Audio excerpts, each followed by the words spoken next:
2장. 오순절이 되어 제자들이 한 곳에 모두 모였습니다. 그때 갑자기 하늘에서 세찬 바람 소리 같은 것이 나더니 사람들이 앉아있던 집안을 가득 채웠습니다. 그리고 혀처럼 생긴 불꽃이 사람들 눈앞에 나타났습니다.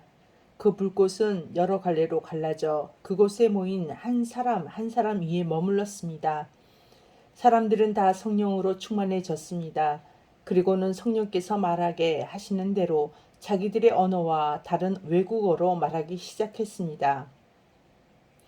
예루살렘에는 세계 각 나라에서 온 경건한 유대인들이 머물고 있었습니다. 이 말소리가 나자 많은 군중들이 모여들었습니다. 그들은 믿는 사람들이 자기네 나라 말로 말하는 것을 듣고는 모두 놀랐습니다. 군중들은 너무나 놀라 이상히 여기며 말했습니다. 보시오, 말을 하는 이 사람들은 모두 갈릴리 사람들이 아닙니까? 그런데 우리가 이 사람들이 저마다 우리가 사는 지방 말을 하는 것을 듣게 되니 이것이 도대체 어찌된 일입니까? 우리는 바데와 메데와 엘람과 메소포타미아와 유다와 갑바도기아와 본도와 아시아와 부르기아와 밤빌리아와 이집트와 구레네에서 가까운 리비아 여러 지방과 로마와 날 때부터 유대인인 사람과 유대교로 개종한 사람과 크레타와 아라비아에서 온 사람들인데 우리는 이 사람들이 하나님께서 행하신 크신 일을 우리 말로 말하는 것을 듣고 있습니다. 사람들은 모두 놀라 어리둥절했습니다. 다만 서로 얼굴을 쳐다보며 이게 도대체 어떻게 된 일이지요? 라고 말할 뿐이었습니다. 그러나 사람들 중에는 저 사람들이 술을 너무 많이 마셨다 하며 놀려대는 사람도 있었습니다. 베드로가 11명의 사도와 함께 일어서서 군중을 향해 큰 소리로 말했습니다. 유대 사람들 그리고 예루살렘에 사는 모든 주민 여러분, 이 일을 여러분께 설명해 드리겠습니다. 내가 하는 말에 귀를 기울여 주십시오. 지금은 아침 9시밖에 되지 않았으니 이 사람들은 여러분이 생각하는 것처럼 술에 취한 것이 아닙니다. 오늘 일어난 일은 바로 요엘 예언자가 예언했던 대로 이루어진 것입니다. 하나님께서 이렇게 말씀하셨습니다. 마지막 날에 내가 내 영을 모든 사람에게 부어주겠다. 너희의 아들과 딸들은 예언할 것이요 너희의 젊은이들은 환상을 볼 것이요 너희의 늙은이들은 꿈을 꿀 것이다. 그날에 내 남종들과 여자 종들에게까지 내 영을 부어주겠다. 그러면 그들은 예언할 것이다. 내가 위로 하늘에서는 기이한 일을 아래로 땅 위에서는 표적을 보여줄 것이다. 피와 불과 짙은 연기가 일 것이다. 해가 어두워지고 달이 핏빛으로 변할 것이다. 이 일이 일어난 후에 크고 영광스러운 주님의 날이 올 것이다. 그러나 누구든지 주님의 이름을 부르는 사람은 구원을 얻을 것이다. 이스라엘 백성 여러분, 이 말을 명심해서 들으십시오. 나사렛 사람 예수님은 하나님과 같은 권위를 지니신 분이셨습니다. 하나님께서 예수님을 통해 일으키신 기적과 기이한 일과 표적으로 이 사실을 여러분에게 분명히 보여주셨습니다. 그 모든 일은 여러분 가운데서 일어났으므로 여러분 모두가 잘 아실 것입니다. 이 예수님은 여러분에게 넘겨졌고 여러분은 악한 사람들의 손을 빌어 예수님을 십자가에 못 박아 죽였습니다.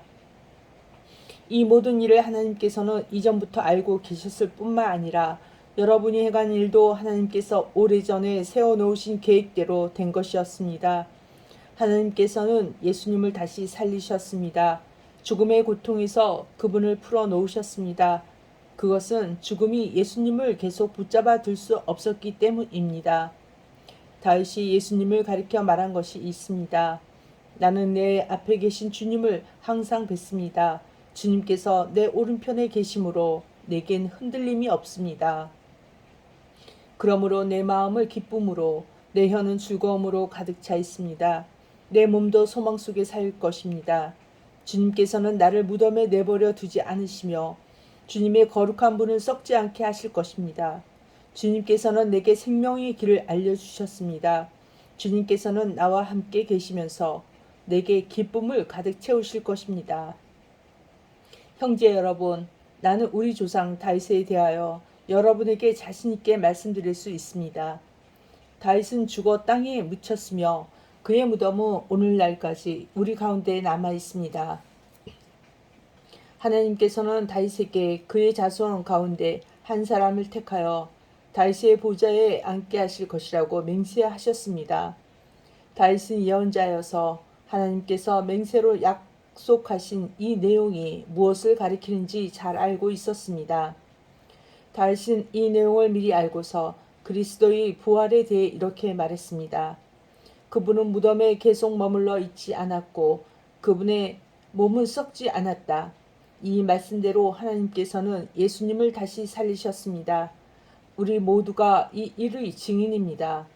하나님께서 예수님을 높은 곳에 올려 하나님 오른편에 앉히자 예수님은 하나님 아버지께서 약속하신 성령을 받아 지금 여러분이 보고 들은 것처럼 우리에게 부어주셨습니다.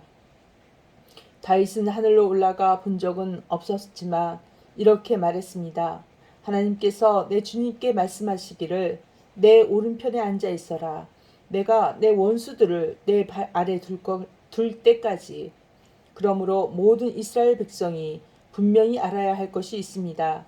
여러분이 십자가에 못 박은 이 예수님을 하나님께서는 주와 그리스도가 되게 하셨다는 사실입니다. 사람들은 이 말을 듣고 마음이 찔렸습니다. 그래서 베드로와 다른 사도들에게 우리가 어떻게 하면 좋겠습니까? 라고 물었습니다. 베드로는 이렇게 대답했습니다. 회개하고 여러분은 각각 예수 그리스도의 이름으로 세례를 받으십시오. 그러면 여러분의 죄는 용서받는 것이며 성령을 선물로 받게 될 것입니다. 이것은 여러분과 여러분의 자녀뿐만 아니라 먼 곳에 떨어져 사는 사람들, 즉 우리 하나님께서 부르시는 사람들에게 주시는 약속입니다. 베드로는 이 밖에도 다른 여러 말로 그들에게 호소하고 이 악한 세대에서 구원을 받으라고 권하였습니다. 베드로의 설교를 받아들인 사람들은 세례를 받았습니다. 그날 믿은 사람의 수는 3,000명이나 되었습니다.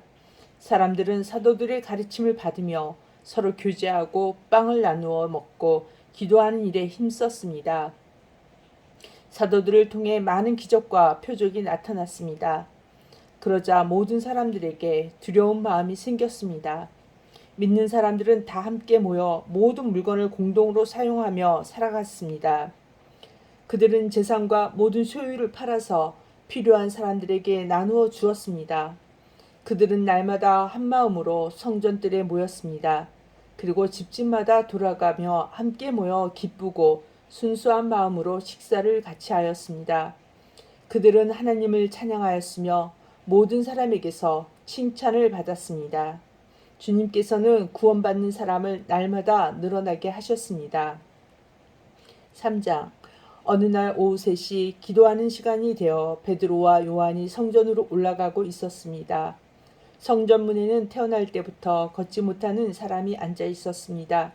사람들이 그 사람을 날마다 메고 와서 아름다운 문이라 부르는 성전 문에 앉혀놓고 성전에 들어가는 사람들에게 구걸을 하게 하였습니다. 베드로와 요한이 막 성전으로 들어가려는 것을 보고 걷지 못하는 사람은 그들에게 구걸을 하였습니다. 베드로는 요한과 함께 그 사람을 눈여겨본 후에 우리를 보시오 라고 말했습니다. 그 걷지 못하는 사람은 무언가 얻을 것을 기대하면서 두 사람을 쳐다보았습니다. 그러나 베드로는 이런 말을 하였습니다.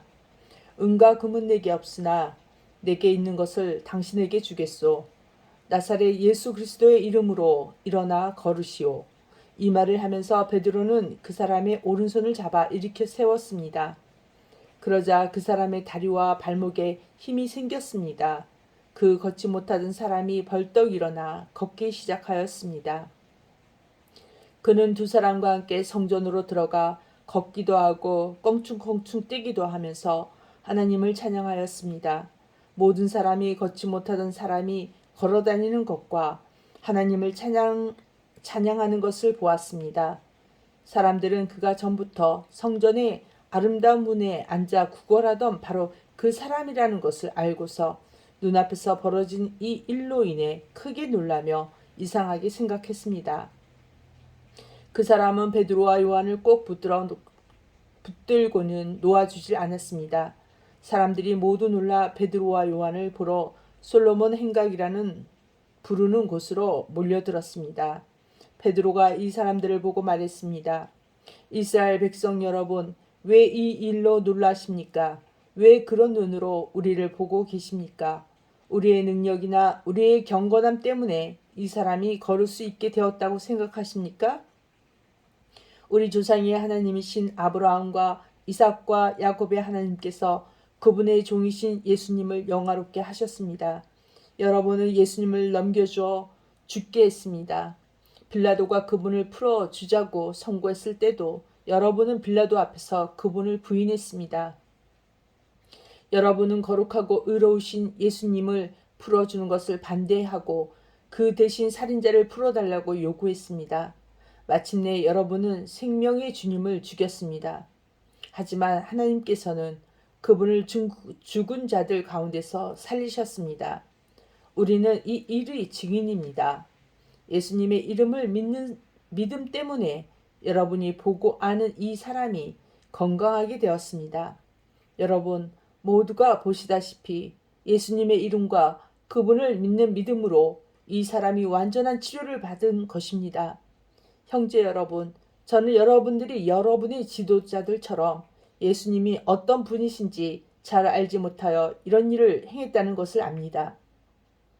하지만 하나님께서는 모든 예언자들을 통해 그리스도께서 고난을 당하실 것이라고 미리 말씀하셨던 것을 이렇게 이루셨습니다. 그러므로 여러분은 회개하고 하나님께로 돌아오십시오. 그리하면 여러분의 죄는 씻음받을 것입니다.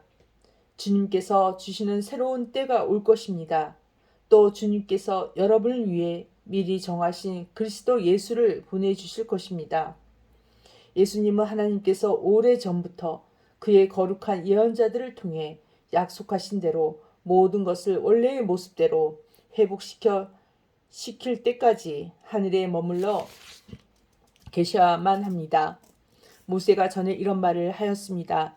너희 주 하나님께서 너희 형제들 중에서 나와 같은 예언자 한 사람을 세우실 것이다. 너희는 무엇이든 그분이 하시는 말씀에 귀를 기울여야 한다. 누구든지 그분의 말을 듣지 않는 사람은 하나님의 백성 가운데서 끊어질 것이다. 사무엘을 비롯해서 그의 뒤를 이어 하나님의 말씀을 전한 모든 예언자들이 이 시대에 대해 예언하였습니다. 여러분은 예언자들의 후손들이며 하나님께서 여러분의 조상과 맺으신 언약의 후손들입니다. 하나님께서는 아브라함에게 이런 말씀을 하셨습니다. 내 자손으로 말미암아 땅에 있는 모든 민족이 복을 받을 것이다. 하나님께서 하나님의 종을 세우셔서 여러분 한 사람 한 사람을 악한 길에서 돌이키게 하시고 복을 주시려고 그분을 먼저 여러분에게 보내셨습니다. 아멘.